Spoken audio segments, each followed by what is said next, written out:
పాత నిబంధన గ్రంథం మలాకీ పుస్తకం. అందరికి తెలిసిన వాక్య భాగమే 4వ అధ్యాయం.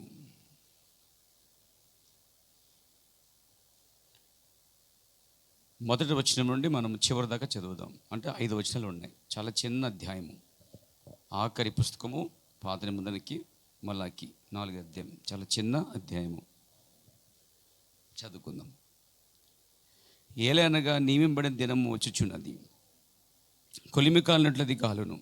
గర్విష్ఠులందరూ దుర్మార్గులందరూ కొయ్యలు కాలువలే ఉందరు.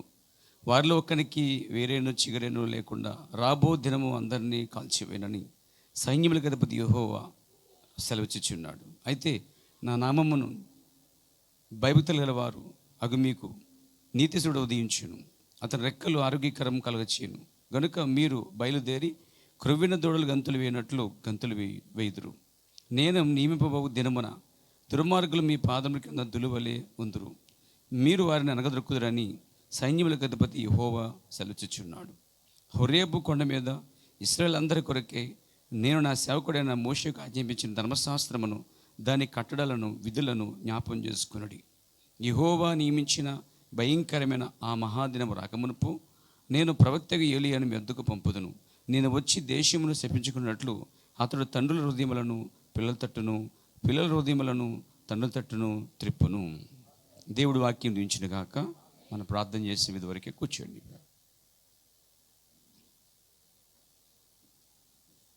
ఈరోజు నేను తీసుకోబోతున్న అంశం ఏలియా. అదేంటండి పాస్టర్ గారు, మనకు తెలిసిన విషయమే అని మీరు అనొచ్చు. కానీ ఏలియా గురించిన ప్రశ్నలు ప్రవక్త కాలంలో చాలామంది ఏలియా గురించిన ప్రశ్నలు ప్రవక్తనే అడిగారు అన్నమాట. విలియం బ్రాన్హమ్ అనే ఒక సేవకుడు ప్రశ్న జవాబులు అని ఒక ఆరు భాగాల వరకు చెప్పగలిగాడు. అది నా దగ్గర ఉంది, 6 పాటలు కూడా తెలుగులో. దీన్ని ఇంగ్లీష్లో COD అని ఇంగ్లీష్ బుక్స్ 2 పార్ట్స్ ఉన్నాయన్నమాట. అది పెద్దగా ఉన్నాయి, నా దగ్గర కూడా అవి కూడా ఉన్నాయి. వాటిలో ఏవైతే ఉన్నాయో ఇంగ్లీష్లో వాటిని తర్జమా చేయగా 6 భాగాలు మట్టుకు వచ్చాయి బయటికి. దీంట్లో కొన్ని ప్రశ్నలు వేశారన్నమాట ప్రవక్తని. చాలా ప్రశ్నలు అందులో ఉన్నాయి.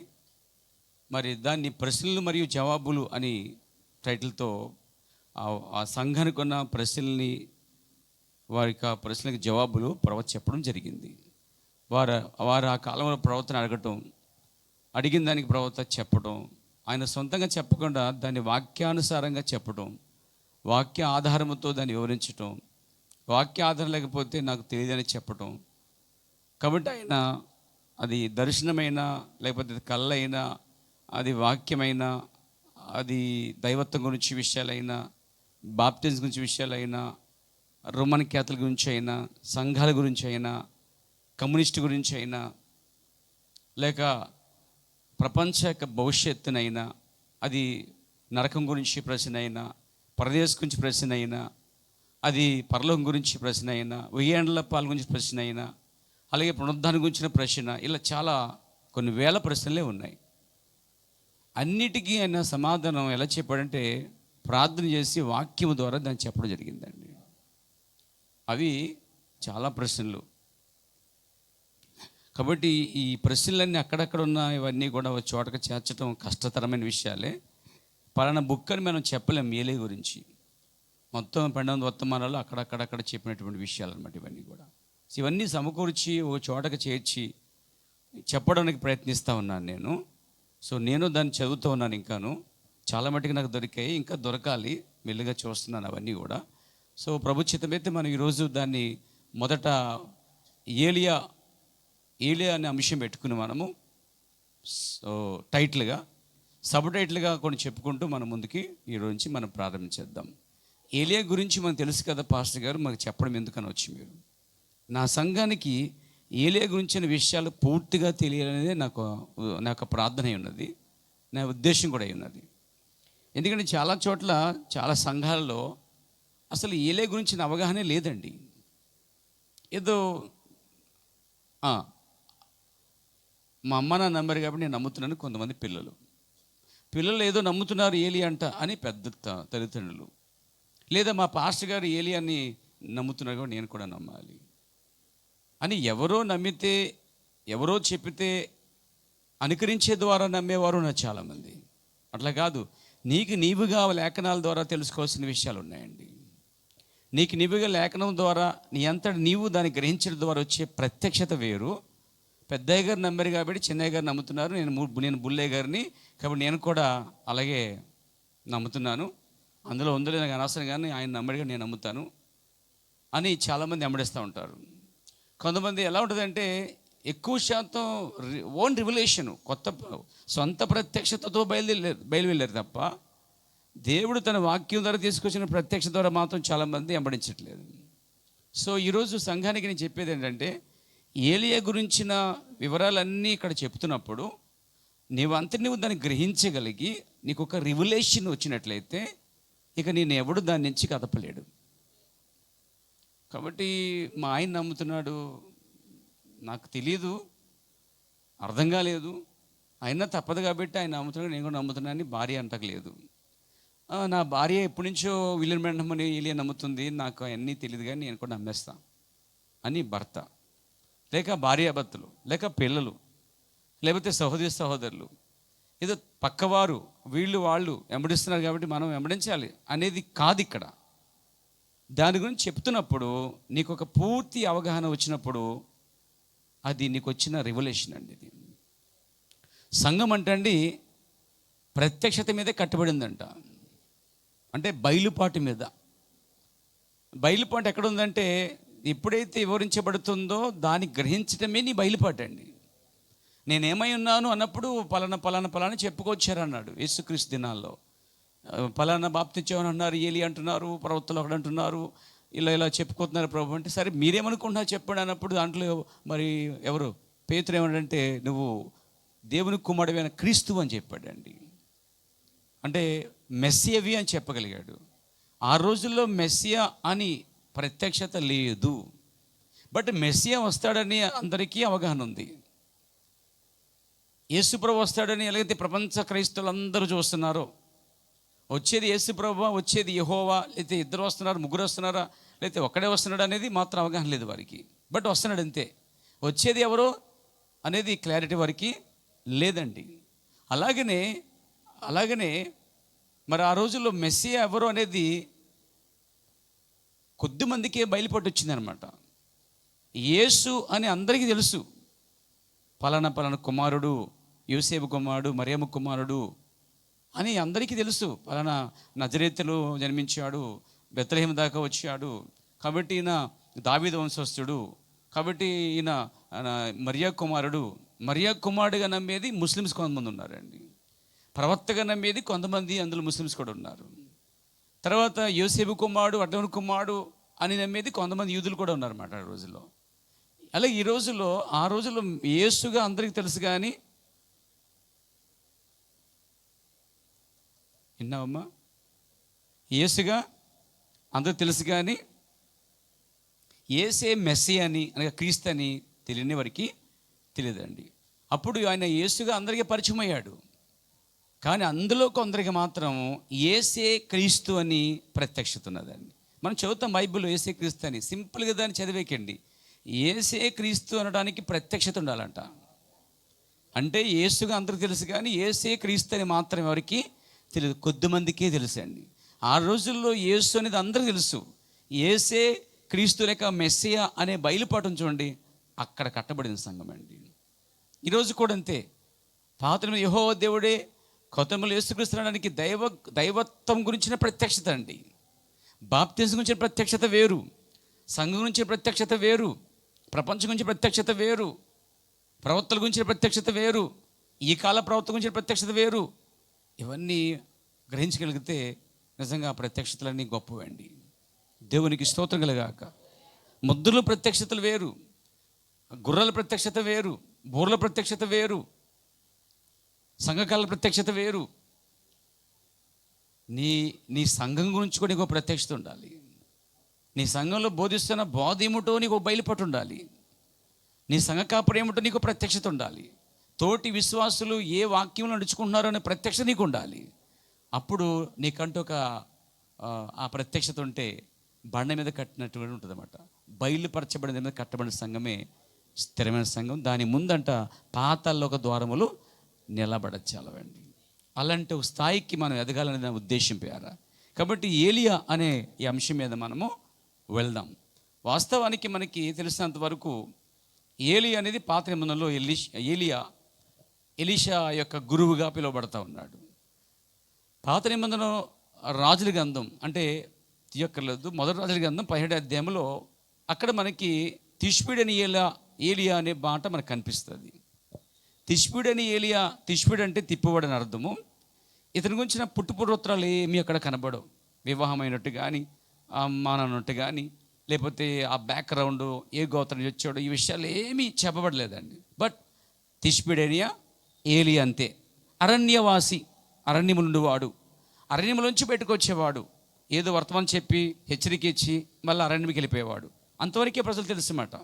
బట్ ఆ రోజుల్లో అతడు దేవుని చేత పంపబడిన ఏలియా లేక దేవుని చేత పిలువబడిన ఏలియా అన్న సంగతి అందరికీ ఆ ప్రత్యక్షత లేదు. మళ్ళా ఎందుకు యెజబెలుకే ప్రత్యక్షత లేదు? సొంత కాపరి పైన, సొంత ప్రవక్త పైన యెజబెలుకి అసలు అవగాహన లేదండి.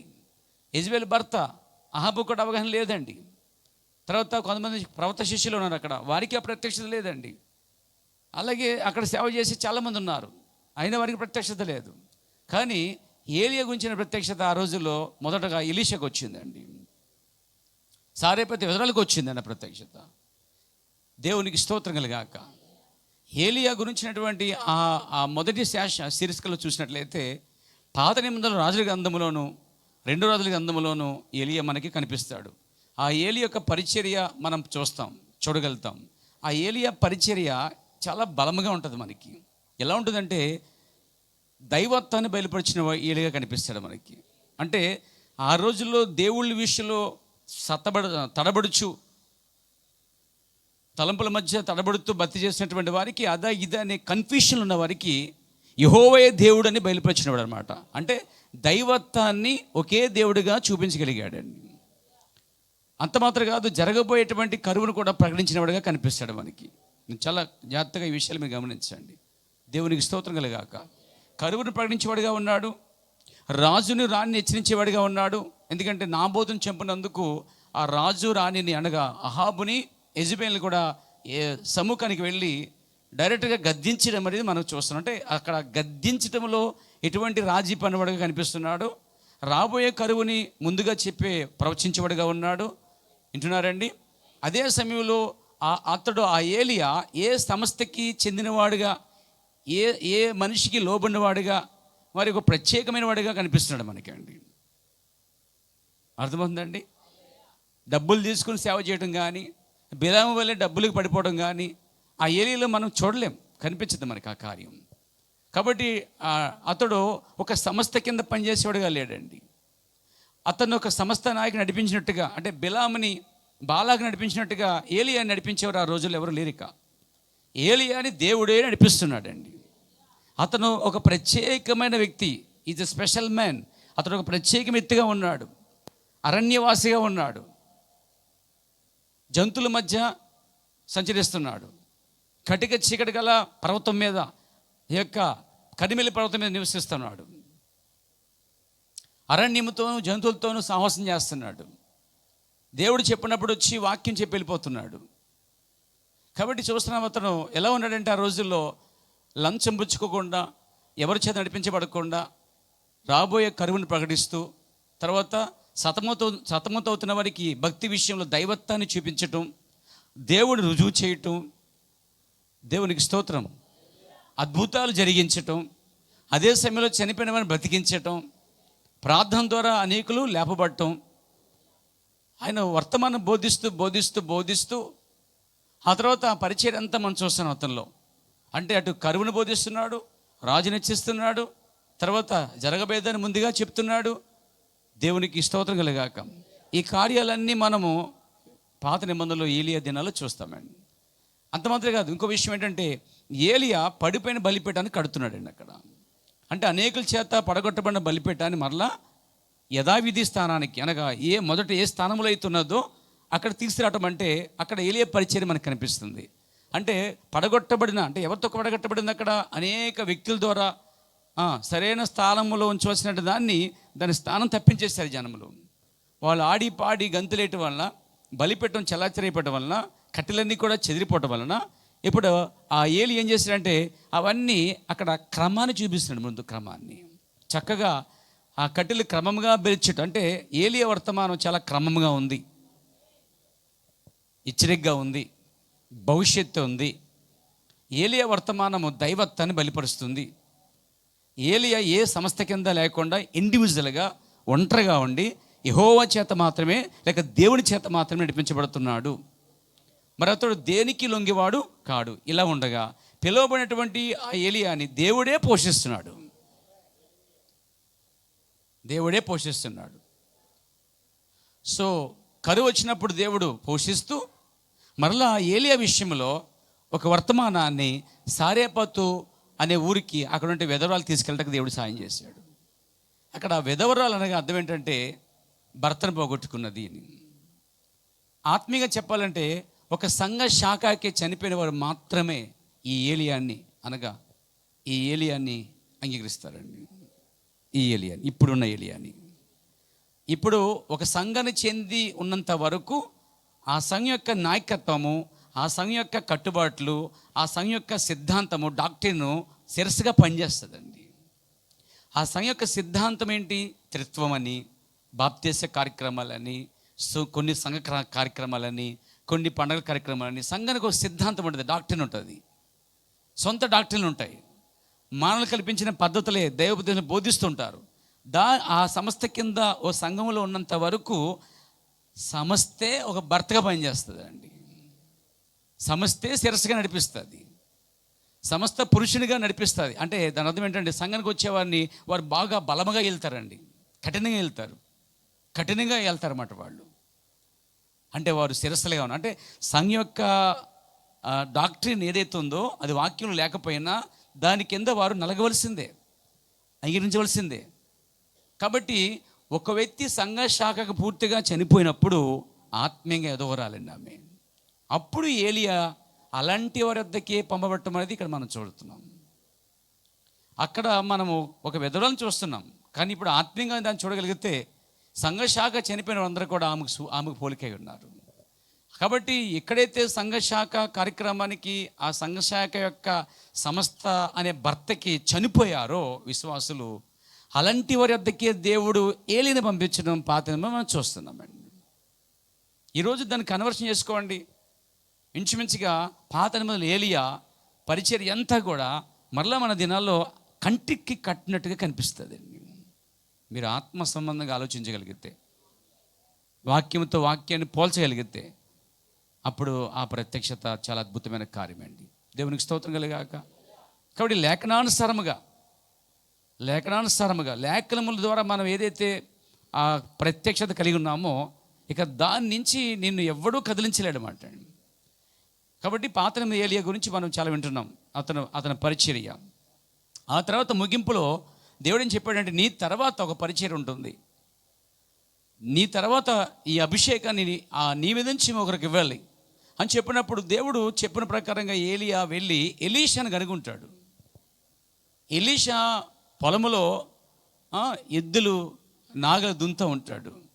దేవుడు చెప్పిన ప్రకారంగా అతను కనుగొని అతని మీదకి దుప్పటి వేయగానే దాని అర్థం ఏంటంటే ఏలి అతన్ని అభిషేకిస్తున్నాడు అండి. దేవునికి స్తోత్రం కలుగాక.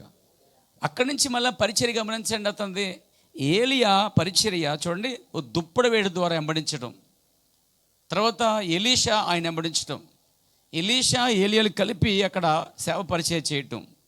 ఇప్పుడు ఏలియాని వెంబడించడంలో ఎలీషా ఏ ఉద్దేశంతో పోల్చబడిందంటే ఈరోజు యేసుక్రీస్తుని వెంబడించే ఒక సంఘానికి పోలిక ఎలీషా అండి.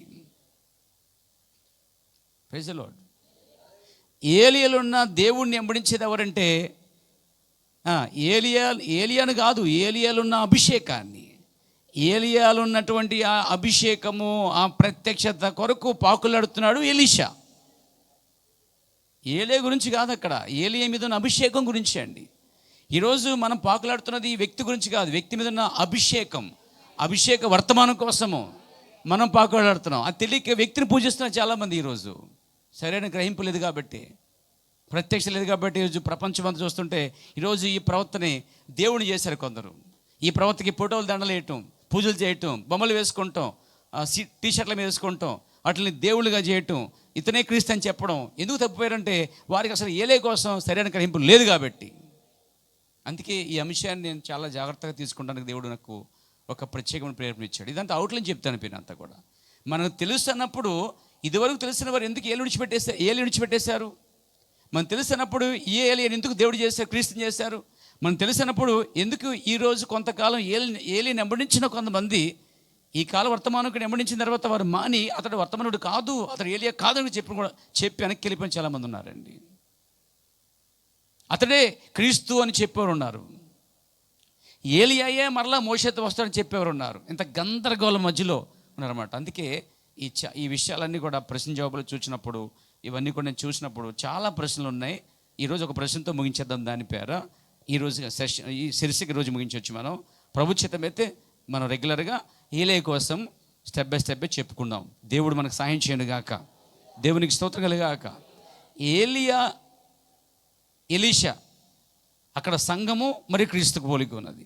ఏలియా మీద ఉన్న అభిషేకాన్ని సంఘం పొందుకోవాలి.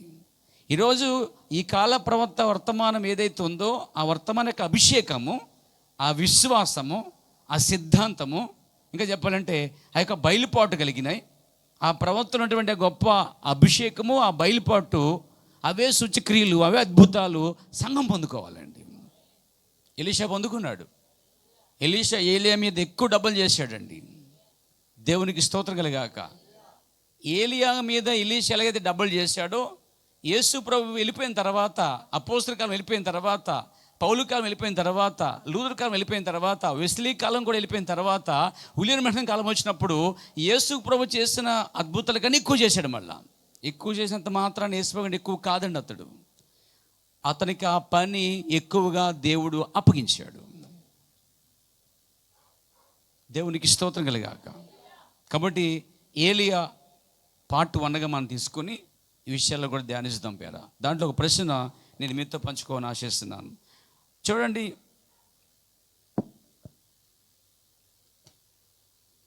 ప్రశ్న జవాబులు 2:22 అనే ఒక పుస్తకం ఉంటుంది, మీరు చూడవచ్చు తర్వాత.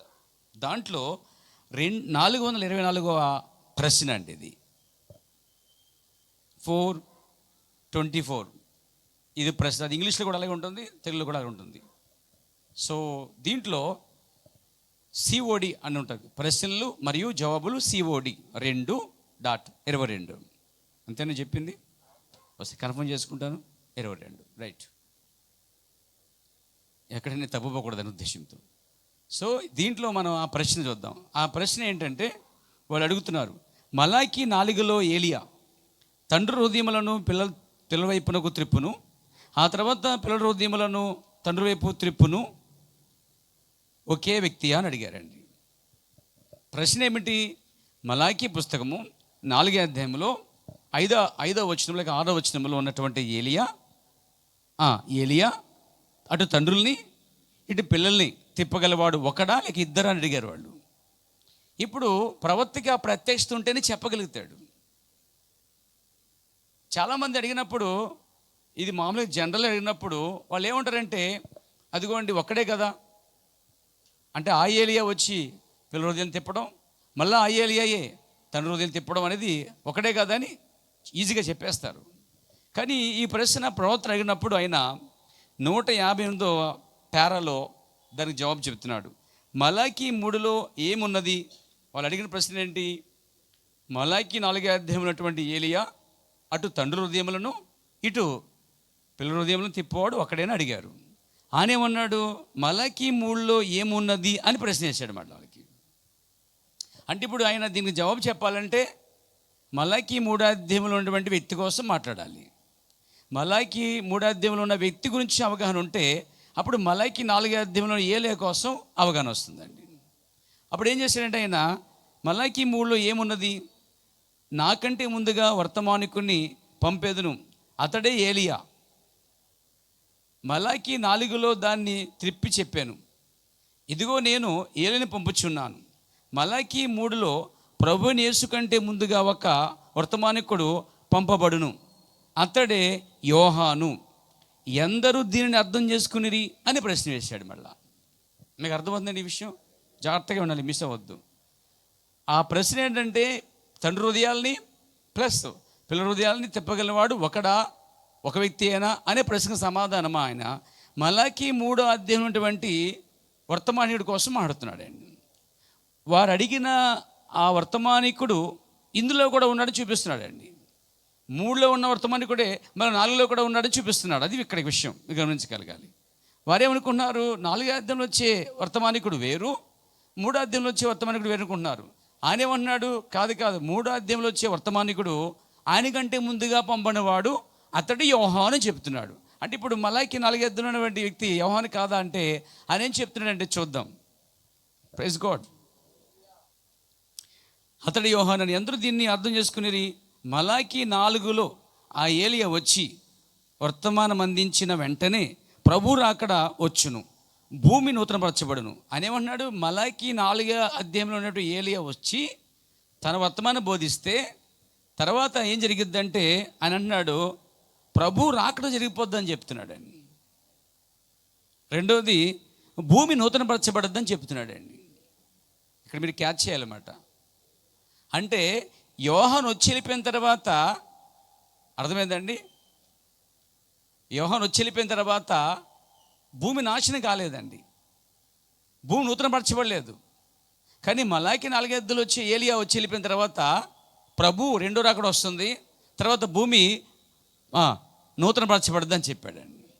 ఇక్కడ మలాకి 3లో వచ్చిన వర్తమానికుడు వచ్చిన తర్వాత భూమి నాశనమైందా, భూమి పతనమైందా, లేక నూతనపరచబడిందా అని చూస్తుంటే అక్కడ ఏ నూతనపరచబడినట్టుగా కనిపించడం లేదు. కాబట్టి ఆయన ఏం చెప్తున్నాడు ఇక్కడ, మలాకి 4లో ఆ ఏలియా వచ్చి వర్తమానం అందించిన వెంటనే ప్రభు రాకడ వచ్చును, భూమి నూతనపరచబడును. ప్రభు రాకడ, భూమి నూతనపరచబడ్డ. ఇది ఎప్పుడంటే అంత్య దినంలో జరిగే కార్యం ఇది. కానీ ఆయన చెప్పేది యేసు ప్రభు యొక్క మొదటి రాకడలో జరిగిన కార్యము మలాకి 3వ అధ్యాయంలో వచ్చే వర్తమానికుడు అతడు యోహాను. యోహాను వచ్చి వెళ్ళిపోయిన తర్వాత భూమి నూతనపరచబడలేదు, ఇప్పుడు అలాగే ఉంది. కానీ ఒక దినం నూతనపరచబడే అవకాశాలు ఉన్నాయి.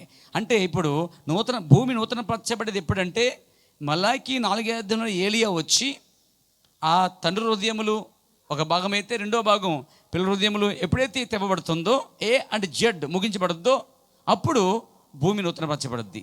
కాబట్టి ఇక్కడ కన్ఫ్యూషన్ లేకుండా క్వశ్చన్ ఏంటంటే వాళ్ళు అడిగింది తండ్రి హృదయాన్ని తిప్పే ఏలియా, పిల్లల హృదయాలు తిప్పే ఏలియా ఒకడంటే ఆయన దాన్ని ఏం చేస్తున్నాడు, తండ్రి హృదయాలు తిప్పే ఏలియా మలాకి 3లో ఉన్న వర్తమానికుడు అతడు యోహాను అని వివరిస్తున్నాడండి. అనే కాకుండా ఇది నేనే కాదు, యేసు ప్రభువు స్వయంగా మత్తయి సువార్త 11-10 వచనంలో ఇదిగో ఇతడే ఆ ఏలియా, ఎవరి కోసం రాయబడిందో స్త్రీ కన్నుని వారిలో గొప్పవాడినటువంటి ఈ యోహాను కోసమే మలాకి 3వ అధ్యాయంలో ఉన్న ఆ 3వ అధ్యాయము ఇదిగో నాకు ముందుగా వచ్చే ఆ దూత, ఆ వర్తమానకుడు ఇతడే అని యేసు ప్రభువు చెప్పాడండి.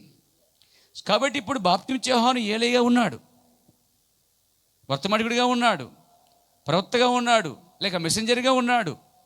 దేవునికి స్తోత్రం కలుగాక. వింటున్నారండి?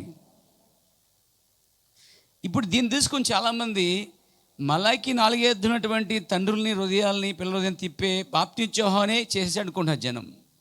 బాప్తిస్మా యోహాను తండ్రి హృదయాల్ని పిల్లల హృదయాన్ని తిప్పేసినట్లయితే భూమి నూతనపరచబడాలి కదా. ఇప్పటికి 2000 సంవత్సరాల పైన అయిపోయింది, అది ఇంకా నూతనపరచబడలేదు. కాబట్టి ఇంకొక ఏలియా రావసరం లేదనే ఒక సిద్ధాంతానికి ప్రజలు వచ్చేసారు ఇప్పుడు.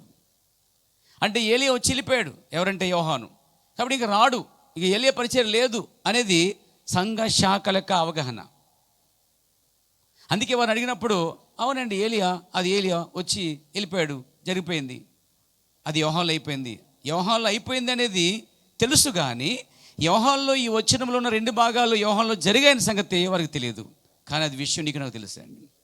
దేవునికి స్తోత్రం కలుగాక. ఇప్పుడు 159 పేరాలు అంటాడు ఆయన, మీరు గమనించండి, నిశ్చయముగా చెప్పుచున్నాను, ప్రైజ్ గాడ్, ఈ ప్రవక్త ద్వారా పరిశుద్ధాత్మ ఎట్లా రాశానో చూడండి. ఏ ప్రవక్త ద్వారా? మలాకి అనే ప్రవక్త ద్వారా. Praise God. వారికి వివరిస్తున్నాడు ప్రవక్త. గమనించండి, మీరు నిశ్చయముగా చెప్పుచున్నాను, ఈ ప్రవక్త ద్వారా పరిశుద్ధాత్మ ఎట్లా రాసిందో చూడండి. అంటే ఈ మలాకి అనే ప్రవక్త ద్వారా పరిశుద్ధాత్మ ఇక్కడ 4-6 వచనం ఎంత తెలివి రాయించిందో చూడండి. దాంట్లో వివేచన ఉంది, అందులో వర్తమానం ఉంది. ఆయన ఏమంటున్నాడు? నిశ్చయముగా చెప్పుచున్నాను చూడండి, ఈ ప్రవక్త ద్వారా పరిశుద్ధాత్మ ఎట్లా రాసిందో చూడండి. మొదటగా అతడు తండ్రుల హృదయములను పిల్లవైపు త్రిప్పును. చూడండి, మలాకి మీద ఉన్న పరిశుద్ధాత్మయే మలాకి 4:6 చాలా జ్ఞానముగా బోధించిందండి.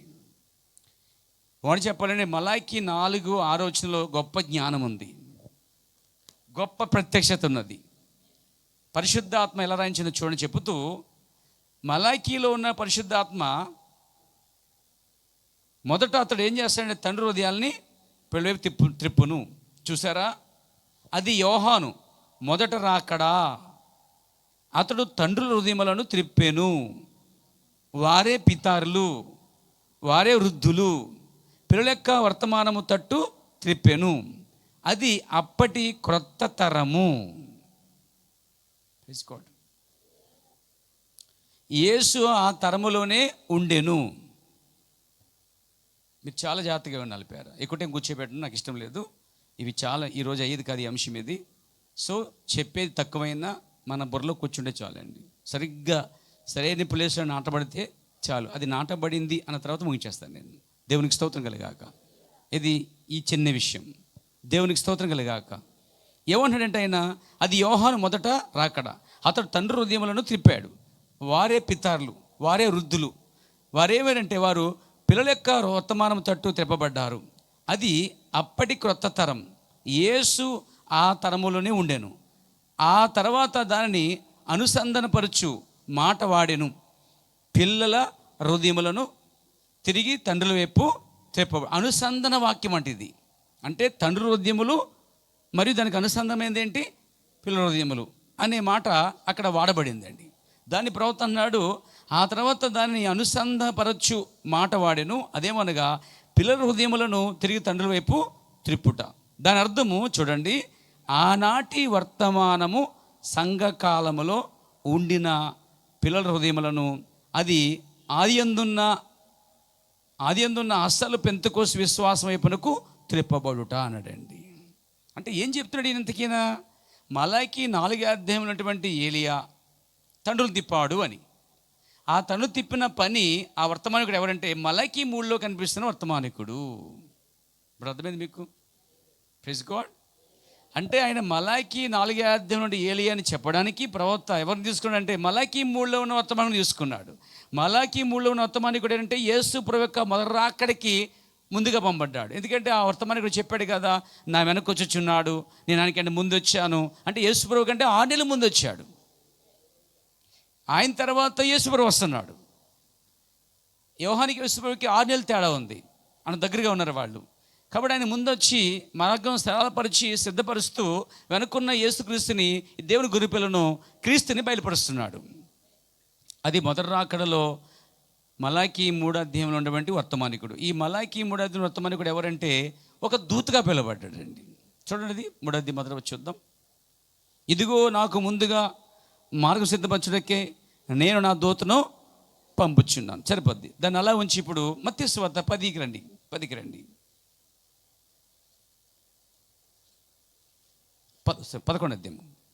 మత్తయి 11 10కి రండి. ఇదిగో నేను నా దూతను మీకు ముందుగా పంపుచున్నాను, అతడు నీ ముందర నీ మార్గం సిద్ధపరచును అని ఎవని గురించి రాయబడినో అతడే యోహాను. ఈ మాట ఎవరు చెప్తున్నారు? ఇక్కడ యేసు ప్రభు చెప్తున్నాడు. అంటే యేసు ప్రభు చెప్పిన ఈ యొక్క యోహాను గురించిన విషయం. యోహాను, ఇతని పేరు యోహాను, ఇతను దూత.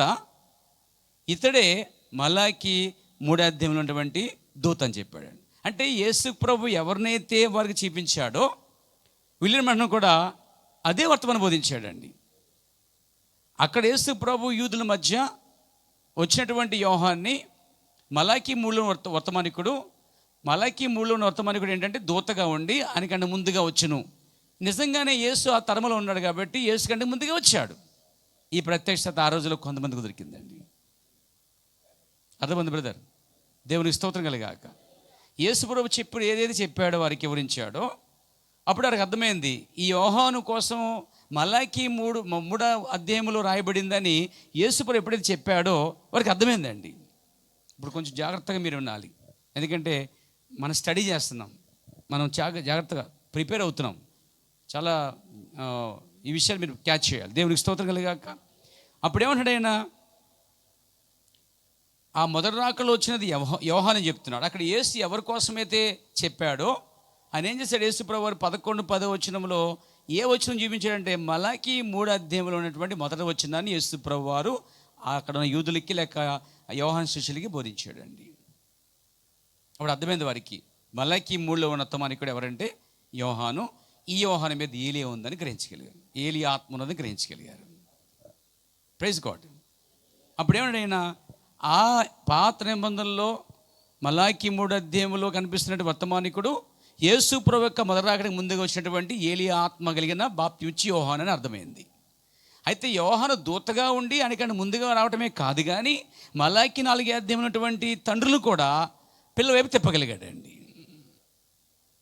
అంటే యోహాను ఆ కాల ప్రజలను ధర్మశాస్త్రం తిప్పలేదండి, కృపయు సత్యమైన ఆ వాగ్దాన కుమారుడు యేసుక్రీస్తు వైపు తిప్పాడండి. ఇప్పుడు ఆ యోహాను కాలం ఉన్నటువంటి ఆ శిష్యుల్ని యోహాను అబ్రహాము, ఇసాకు, యాకోబు లెక్క ధర్మశాస్త్రం వైపు తిప్పలేదు సుమా. ఆ ధర్మశాస్త్రం తిప్పకుండా ధర్మశాస్త్రంలో ఎవరి కోసం రాయబడిందో ఆ యొక్క మెసేజ్ ఇతడే చూపించగలిగాడండి. ఇప్పుడు ఏం చేశారు, ఇప్పుడు వాళ్ళు తమ తండ్రుల పితల వైపు తిరక్క వాగ్దాన కుమారుడు వైపు తిరిగారండి వాళ్ళు. అంటే యోహాను వర్తమానం ఏంటి, ఇప్పుడు ధర్మశాస్త్రం వైపు తిప్పకుండా, అబ్రహాం, ఇస్సాకు, యాకోబులు, మోషే ప్రవక్తలు ధర్మశాస్త్రం వైపు తిప్పకుండా, పదాజ్ఞ తిప్పకుండా ఆయన ఏం చేశాడంటే ధర్మశాస్త్రం వైపు కాకుండా కృపయు సత్యమైన యేసు వైపు తిప్పగలిగాడు. ఇప్పుడు ధర్మశాస్త్రంలో వాగ్దానం ఏంటి, పిల్లవాడు వస్తాడని వాగ్దాన కుమారుడు. ఇప్పుడు ఈ యొక్క తండ్రి హృదయాల్ని పిల్లగా తిప్పబడిందండి. Praise God. దీనికి ప్రత్యక్షత చాలా అవసరం అంటారు, అది తప్పిపోతాయి చాలామంది పేరు. ఇది మీకు అవగాహన ఉండాలని ఉద్దేశం, మరి నొక్కు చెప్తాను అనిపోయాను నేను. అప్పుడు వాళ్ళు పెద్దవాళ్ళు ఏం చేశారంటే ధర్మశాస్త్రం వెంబడించట్లే, బలుల అర్పణలు వారు కోరట్లే. అప్పుడు దాకా బలుల అర్పణలు కోరుకునే వాళ్ళు యోహాను యొక్క వర్తమానం ద్వారా విని కృపయు సత్యమని యేసు వైపు తిరిగారు. అంటే వారు తండ్రులు అయ్యండి, వాళ్ళ తండ్రి తిప్పబడకుండా, అబ్రహాం, ఇస్సాకు, యాకోబులు అనబడుతున్న తండ్రి వైపు పితల వైపు తిప్పబడకుండా అప్పుడు వచ్చిన కుమ్మడి వైపు తిప్పాడండి. ఇప్పుడు ఈ హృదయాలు, తండ్రి హృదయాలు పిల్లల వైపు తిప్పబడ్డాయి. దేవునికి స్తోత్రం కలిగాక. ఇంకొకటి చెప్పన, యేసు ప్రభువులోనే పిల్లలు ఉన్నారండి. నువ్వున్నావు, నేనున్నాను, బాప్తిస్మం యోహాను ఉన్నాడు, మేము క్రీస్తులో ఉన్నాం చెప్పవచ్చు. ఇప్పుడు చివరి దశకు వచ్చే ఆ పిల్లల హృదయాలు మళ్ళా ఏలి ఆత్మగల వ్యక్తి వచ్చి తిప్పాలి. కాబట్టి 2 పనులు చేసేది ఒకడే అడిగినప్పుడు ఆయన చెప్పాడైనా, కావున ఇద్దరు వేరుగా ఉన్నారు అన్నాడు. 160 పేరాలు అన్నాడు ఆయన, ఇద్దరు వేరుగా ఉన్నారు. ఒక వర్తమానికుడు ఇక్కడ తేడా ఉన్నది. యోహాను యొక్క మొదటి రాక మరియు రెండవ రాక, ఈ యేసు ప్రభు మొదటి రాకడికి యోహాను ఏలి ఆత్మగా వచ్చాడు. వచ్చి ఏం చేశాడు, మలాకి 3 అధ్యాయం ఉన్నటువంటి ఆయనకంటే ముందు వచ్చిన దూతగా ఉండి జనులు సిద్ధపరుస్తూ ఆ తరం యొక్క పిల్లలను, వారే మనకు తండ్రులైన వాళ్ళు, ఆ వారు తండ్రులుగా ఉన్నారు, ఆ తండ్రుల హృదయాల్ని యేసుక్రీస్తు అనే కుమారుడు తిప్పాడు. అప్పుడు మలాకి 3 అధ్యాయము నెరవేర్చబడింది. మలాకి 4 అధ్యాయంలో మొదటి భాగమైనటువంటి తండ్రి హృదయాలు తిప్పడం కూడా జరిగింది. ఇది మర్మంతో కూడిన కార్యం. అందుకే ప్రవక్త మలాకిలో ఉన్న పరిశుద్ధాత్మ అక్కడ ఈ విధంగా రాయించింది అంటున్నాడండి. ఒక వచనంలోనే 2 తరాలు ఉన్నాయి, ఒక వచనంలోనే 2 రాకలకు సంబంధించిన వచనం అండి. అది ఒక వచనమే మొదటి రాకడ చెందినది, అదే వచనంలో 2వ భాగం 2వ రాకడ చెందినది అనే విషయం చాలామందికి తెలియదండి. చిన్న అవగాహనకి వచ్చామని ఇప్పుడు మనం తెలుస్తున్న దాంట్లో కాస్త లోతుకి వెళ్తున్నాం మనం. దేవునికి స్తోత్రం కలుగాక. అప్పుడు అన్నమాట ఆయన, దేవునికి మహిమ కలుగాక. కాబట్టి వారు ఇద్దరు కాదు, వారు ఒక్కరు కాదు, కావున వారు ఇద్దరు వేరుగా ఉన్నారు అంటే వేరే వేరే వ్యక్తులు అని చెప్పాడండి. వేరే వ్యక్తులే కానీ ఒకే ఆత్మ అండి. దాన్ని బట్టి చూస్తే తిష్బీయుడైన ఏలియా మీద ఉన్న ఆత్మయే ఎలీషా మీదకి వచ్చింది. ఎలీషా మీద ఉన్న ఆత్మయే యోహాను మీదకి వచ్చింది. యోహాను మీదకి వచ్చిన ఆత్మయే 4వసారి వచ్చిన విలియం బ్రన్హాం మీద వచ్చిందండి. ఇది 4 సార్లు రుజువు చేయటువంటి కార్యము. దేవునికి మహిమ కలుగాక. కాబట్టి ఇక్కడ మలాకి 4వ అధ్యాయం ఉన్నటువంటి ఆ మొదటి భాగము తండ్రుల వైపు తిప్పి ఆ పరిచర్య లూకా సువార్త 1వ అధ్యాయం 17వ వచనంలో చెప్పిన రీతిగా యోహాను బాప్తిజం యోహాను కోసము ఆ గాబ్రియెలు దూత ఏం చెప్పిందో అదే జరిగిందండి. ఆమె ఏం చెప్పింది? ఆయనకంటే ముందుగా వెళ్తాడు. ఆ వెళ్తున్న వ్యక్తి ఎవరంటే ఏలియా శక్తియు ఏలియా ఆత్మ అతని మీద ఉంటుంది. అతనికి యోహాను పేరు పెట్టండి, పేరు యోహాను పెట్టండి, కానీ అతని మీద ఏలియా శక్తి ఉంటుంది, ఏలియా ఆత్మ ఉంటుంది. ఆయనకంటే ముందుగా వెళ్తాడన్నాడు. ఆయనకంటే ముందుగా వెళ్తున్న ఇక్కడ లూకా సువార్త 1వ అధ్యాయంలో గాబ్రియెలు దూత ఏదైతే చెబుతుందో అది మలాకి 3వ అధ్యాయం సంబంధించిన కార్యమండి. చూడండి ఒకసారి వాక్యం తీద్దాం.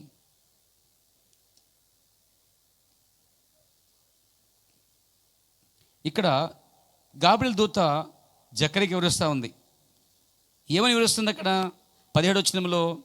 ఆ వ్యక్తి ఎవరంటే బాప్తిజం యోహాను. ఈ యోహాను మీద ఏలియా ఆత్మయు శక్తి గలవాడే ఆయనకంటే ముందుగా వెళ్తాడు. వెళ్ళి ఏం చేస్తాడు ఇతను? 17వ వచనం, తండ్రి హృదయాలను తిప్పుతాడు. తండ్రి హృదయాల్ని పిల్లల వైపు తిప్పుతాడని చెప్పింది ఎవరు? గాబ్రియెలు దూత. అంటే గాబ్రియెలు దూత వర్తమానాన్ని ఖచ్చితంగా ప్రపంచమంతా వినవలసిందే. అంతమంతగా గాబ్రియెలు వర్తమానాన్ని ఈరోజు ముస్లిమ్స్ గాబ్రియెల్ అంటే చూడండి, ఆ గాబ్రియెల్ మాట కూడా ముస్లిమ్స్ వినవలసిందే ఈరోజు. కాబట్టి ఇక్కడ మనం చూస్తున్నాం ఈ దూత ఏం చెప్తుంది? పుట్టినటువంటి వాడు పరిశుద్ధుడై ఉంటాడు, ప్రత్యేకించబడతాడు, పరిశుద్ధాన్ని నింపబడతాడు. అతని పేరు యోహాను. యేసు ప్రభు కంటే ఆయనకంటే ముందుగా వెళ్తాడు. ఏలియా ఆత్మయు శక్తి గలవాడి ఉంటాడు. అతను పుట్టినందుకు చాలామంది ఆనందిస్తారు అని చెప్తూ ఒక వర్తమానం వదిలింది అక్కడ. అతడు తండ్రి హృదయములను పిల్లల వైపు తిప్పుతాడు అని. అంటే ఇప్పుడు ఆమె గాబ్రియెలు దూత, ఆ గాబ్రియెలు ఏం చెప్తాడంటే ఆ వ్యక్తి మలాకి 3వ అధ్యాయం వర్తమానాన్ని కూడా ఇస్తాడని చెప్తున్నాడు. ముందు నాకంటే ముందుగా వెళ్ళేవాడు, నాకంటే ముందుగా మార్గం సిద్ధపరిచేవాడు. యోహాను కోసం ఇక్కడ దూత అని చెప్తుంది. అదిగో ఆయనకంటే ముందుగా వెళ్ళేవాడు, ఆయనకంటే ముందుగా వెళ్ళేవాడు. ఆ మాట ఉంది పేరు మీరు చూడండి. దేవునికి స్తోత్రం కలుగాక. 79వ పేర వచ్చిన చూడండి. లూకా 1:79. సరే, ఓ శిశువా, దొరికిందా? నీవు సర్వోన్నతుని ప్రవక్తవని అనబడదువు. మన దేవుని మహాత్మ్యమును బట్టి వారి పాపమును క్షమించడం వలన తన ప్రజలను రక్షణ జ్ఞానము ఆయన అనుగ్రహించినట్లు ఆయన మార్గములను సిద్ధపరచుటకే నీవు ప్రభువునకు ముందుగా వెళ్ళుదువు.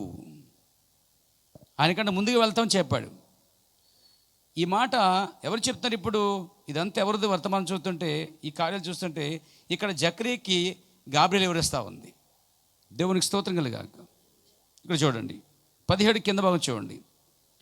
ప్రభు కొరకు ఆయత్తపడి ఉన్న ప్రజలను సిద్ధపరచడానికే ఏలి యొక్క ఆత్మశక్తి గలవాడే ఆయనకు ముందుగా వెళ్ళను. ఇక్కడ కూడా కనిపిస్తుంది మీకు. ఆయనకంటే యేసుప్రభు కంటే ముందుగా వెళ్ళను. అంటే గాబ్రియెలు దూత యేసుప్రభు కంటే ముందుగా వెళ్ళే యోహాను కోసం చెప్తున్నప్పుడు మలాకి 3వ అధ్యాయంలో ఉన్నటువంటి వర్తమానం కూడా యోహాను చూపిస్తుందండి. అర్థమైంది బ్రదర్? దేవునికి స్తోత్రం కలుగాక. ఈ స్టడీ చాలా టఫ్గా ఉంటుంది అన్నమాట. కానీ జాగ్రత్తగా మనసు పెట్టి చూస్తే చాలా హ్యాపీగా ఉండొచ్చు. దాంట్లో చాలా ఆ లైన్ దొరికినప్పుడు ఇదే వచ్చి మీరండి. లైన్ తగ్గపోతే తప్పిపోతారు. బట్ ప్రయత్నం చేయండి. దేవుడు మీకు సాయం చేయండి కాక. చూడండి ఏమన్నా, ఏలియా యొక్క ఆత్మయు శక్తి గలవాడే ఆయనకు ముందుగా వెళ్ళునని ఎవరు చెప్తున్నారు ఇక్కడ? గాబ్రియెలు దూత చెప్తుంది. గాబ్రియెలు దూత ఎవరికొని చెప్తుంది? యోహాను కొని చెప్తుంది. అంటే యోహాను పరిచయం ఏంటి? ఇప్పుడు యేసుప్రభు కంటే ముందుగా వెళ్ళేవాడు. అంటే మలాకి 3వ అధ్యాయం ఉన్నటువంటి వచనాన్ని యోహాను నెరవేరుస్తాడని అక్కడ దూత చెప్తా ఉంది. అదే సమయంలో ఏలియా ఆత్మ గలవాడని కూడా దూత చెప్తుందండి. ఇంకోటి మర్చిపోకండి, ముందుకు వెళ్ళేవాడని చెప్తుంది, ఏలియా ఆత్మ ఉందని చెప్తుంది.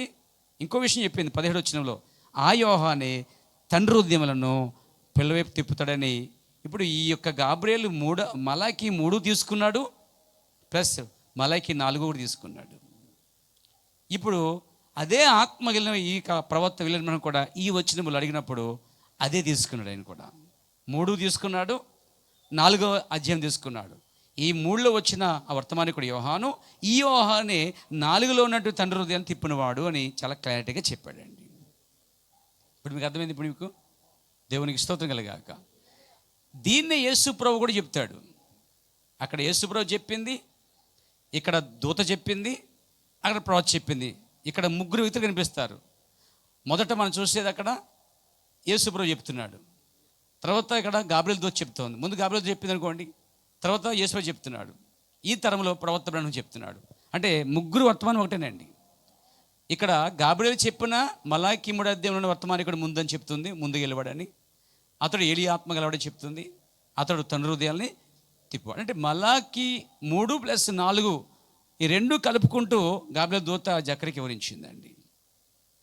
దీన్నే యేసుక్రీస్తు వారు కూడా మత్తయి సువార్త 11:10 దాన్నే మళ్ళీ ఎత్తాడండి. ఆయన ఎవరు ఇతడు అన్నప్పుడు ఈ యోహాను ఎవరు కాదు, నాకంటే ముందుగా పంపబడిన చెప్పబడిందే, ఎవరి కోసమైతే రాయబడిందో అతడే ఈ యోహాను. అంటే యేసు ప్రభువు కూడా మలాకి 3వ అధ్యాయం తీసుకుని ఇతడు నాకంటే ముందు వచ్చిన వర్తమానికుడు అని చెప్పించాడు. మళ్ళీ అతడు ఏం చేశాడంటే అతడే ఏలియా అని చెప్తున్నాడు. మళ్ళా గాబ్రియేలు దూత ముందుగా వచ్చిన వాడని, ఏలియా వాడని, మరియు తండ్రి హృదయాలు తిప్పివాడని చెప్పబడింది. అంటే మలాకీల మీద ఉన్న పరిశుద్ధాత్మ చెప్పింది గాబ్రియేలు చెప్తుంది, గాబ్రియేలు చెప్పింది యేసు చెప్తున్నాడు, యేసు చెప్పింది ఈ ప్రవక్త కూడా చెప్పాడండి. అంటే లేఖనానుసారంగా ప్రతిదీ ఉన్నది. కాబట్టి ఇక్కడ మలాకి 4వ అధ్యాయంలో తండ్రులు తిప్పే ఆ కార్యము మొదటి రాకడలో, యేసు ప్రవక్త మొదటి రాకడలో నెరవేర్చబడిపోయింది. ఈ ప్రత్యక్షత చాలామందికి లేదండి. యేసు ప్రభు దినాల్లో కూడా అదే కన్ఫ్యూషన్ ఉంది, జకరీ దినాల్లో కూడా అదే కన్ఫ్యూషన్ ఉంది. అర్థమైందండి. యోహాను దినాలు కూడా అదే కన్ఫ్యూషన్ ఉంది. ఈ రోజులు కూడా చాలామందికి అదే కన్ఫ్యూషన్. ఈ మలాకి 3వ అధ్యాయంలో ఉన్న వర్తమానికుడు యోహాను. కాబట్టి యోహాను మీద ఏలియా ఆత్మ ఉన్నది, అతడే తండ్రుల్ని పిల్లల్ని తిప్పేసి పోయాడు అనేది ప్రజలు అనుకుంటున్నారు. ఒకవేళ యోహానే ఆ పని చేస్తుంటే ఇక మనకు వర్తమానమే లేదు. పిల్లలు తిప్పబడితే ఇంకా అయిపోయింది, ఇక పరిచర్య ముగించబడిపోయింది, ప్రణాళిక అయిపోయినట్టే. కానీ ఇక్కడ మొదటి రాకడికి తండ్రులకి పిల్లలకి మధ్య కొన్ని వేల సంవత్సరాల గ్యాప్ ఉందండి. మొదటి రాకడికి 2వ రాకడి మధ్య సంఘకాలాలు ఉన్నాయండి. అంజులకి కాలాలు కేటాయించబడ్డాయి. ఎంత వర్తమానమో ఆ తండ్రులకి పిల్లలకి మధ్య ఉన్నటువంటి గ్యాప్లోనే ఉందండి. ఈ విషయాన్ని గ్రహించటం కష్టతరమైనప్పటికీ దేవుని పరిశుద్ధాత్మ ద్వారా వాటిని కొంతమంది గ్రహించగలుగుతారు. దేవునికి మహిమకులు గాక. కాబట్టి నేను ముగిస్తాను పేరా. కాబట్టి ఆ ప్రశ్న ఏమిటో ఒకసారి మీకు జ్ఞాపం చేస్తున్నాను. మలాకి 4లోని ఏలియా తండ్రి హృదయములను పిల్లల వైపు త్రిప్పును, ఆ తర్వాత పిల్లల హృదయములను తండ్రి వైపు త్రిప్పును ఒకే వ్యక్తియా అని చెప్పినప్పుడు ఆయన అన్నాడు, కాదు, 2 వేరుగా ఉన్నారు.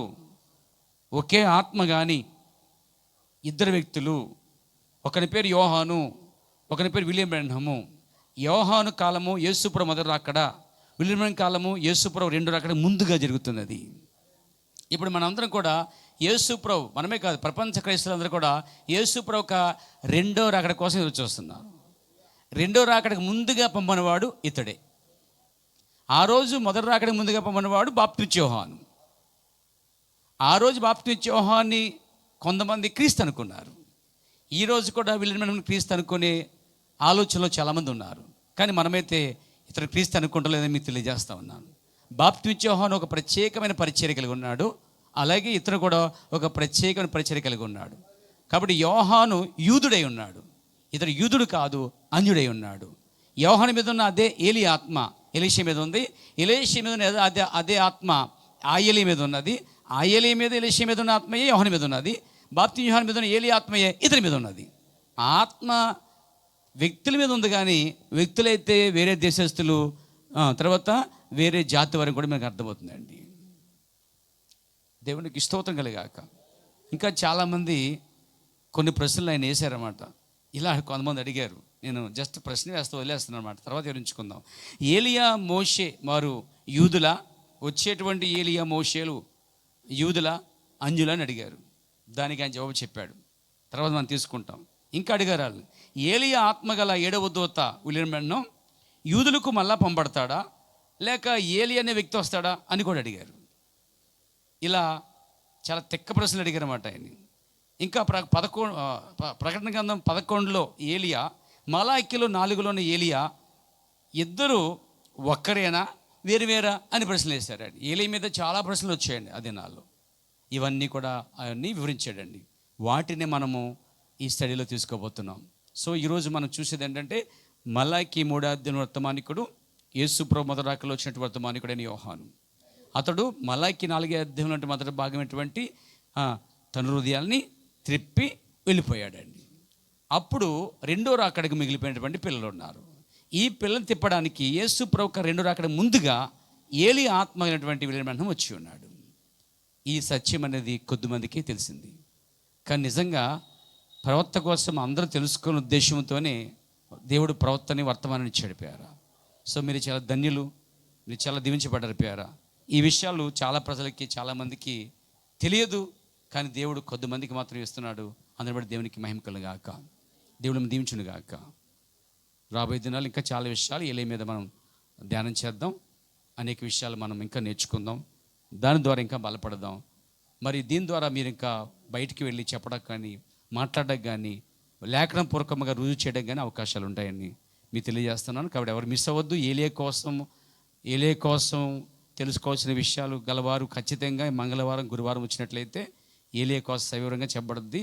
ఇది సంఘానికి సొత్తు అన్నమాట, స్వాచ్ఛము, ఆశీర్వాదము. దాని మీదే కట్టబడి బలంగా ఉండి నువ్వు బచ్చేసుకోవచ్చు, నువ్వు ప్రవర్తన నమ్మవచ్చు, ప్రజల యొద్దకు వెళ్ళి ప్రవర్తన చెప్పడానికి అవకాశాలు ఉంటాయి. కాబట్టి నువ్వు స్థిరపడితే కానీ నీ సహోదరులు స్థిరపరచలేవు. కాబట్టి దానికోసం సంఘం అంతా కూడా సిద్ధపడి ఉండాలని మరి ప్రతిసారి ఏలియా కొంచెం చెప్పినప్పుడు అటెండ్ అవ్వాలని కోరుతున్నాను. దేవుడు దీవించును గాక. ప్రార్థన చేసుకుందాం, లేచి నిలబడండి. సర్వశక్తిగల మా ప్రభువైన యేసు, మీ నామానికి మహిమగంతా ప్రభావం చెల్లిస్తున్నాం. ఈ రాత్రి ప్రభువా ఏలియా అనే మొదటి భాగంలో కొన్ని విషయాలు ధ్యానించుకోవడానికి అవుట్లైన్ చెప్పుకోవడానికి ఇచ్చిన బట్టి స్తోత్రాలు. ఆ మలాకి 3వ అధ్యాయంలో వచ్చే వర్తమానికుడు యేసు ప్రభు యొక్క మొదటి రాకలో వచ్చిన యోహానని, ఆ యోహానే ఏలియా ఆత్మ కలిగి మలాకి 4వ అధ్యాయంలో తండ్రి హృదయాన్ని తిప్పగలిగాడని, ఆ పరిచర్య అతను ముగించుకుని వెళ్ళాడని, అదంతా మొదటి రాకలో జరిగిపోయింది అనేది, అలాగే పిల్లల హృదయాలు యేసు ప్రభు 2వ రాకడకు ముందుగా తిప్పడానికి మరొక ఏలియా పరిచర్య ఉందని ఎన్నో విషయాలు మీరు మాకు ఇచ్చారు ప్రభువా. ఇంకా ఏలియా గురించిన సంగతులు అనేక విషయాలు ఈ దినాల్లో మేము ధ్యానించడానికి మీరు ఇచ్చిన సమయం బట్టి నీకు స్తోత్రాలు. ఇంకా అనేక సంగతులు, అనేక ప్రశ్నలు ఆ ప్రవక్త ఏ విధంగా చెప్పాడు వాక్యం ద్వారా, అవన్నీ మేము నేర్చుకున్నట్లు మాకు సహాయం చేయండి. అట్టిగా సంఘమంతా సిద్ధపడి వచ్చి తమ సొంత ఏలియా కోసమును, పాత ఏలియా కోసము, కొత్త ఏలియా కోసము, రాబోయే మోషతో ఏలియా కోసము, ఇవన్నీ సంఘస్థులు తెలుసుకొని బలపడినట్లుగా సహాయం చేయ ప్రభువా. గొప్ప ప్రత్యక్షతమైన సంఘమును ఎల్లప్పుడూ ఉంచమని యేసుక్రీస్తు నామములో ప్రార్థించుచున్నాను. ఒకే ఒక్క దేవుడు మన ప్రభువైన యేసుక్రీస్తు కృపా సమాధానములు, ఆయన పరిశుద్ధాత్మ కాపుదల, నిత్య సహవాసము కూర్చున్న మనందరికీ సదా తోడుగా ఉండి ఏలియా అనేటువంటి యొక్క అంశం పైన పరిపూర్ణమైన అవగాహన పరిశుద్ధాత్ముడు ఇచ్చి నడిపించునుగాక.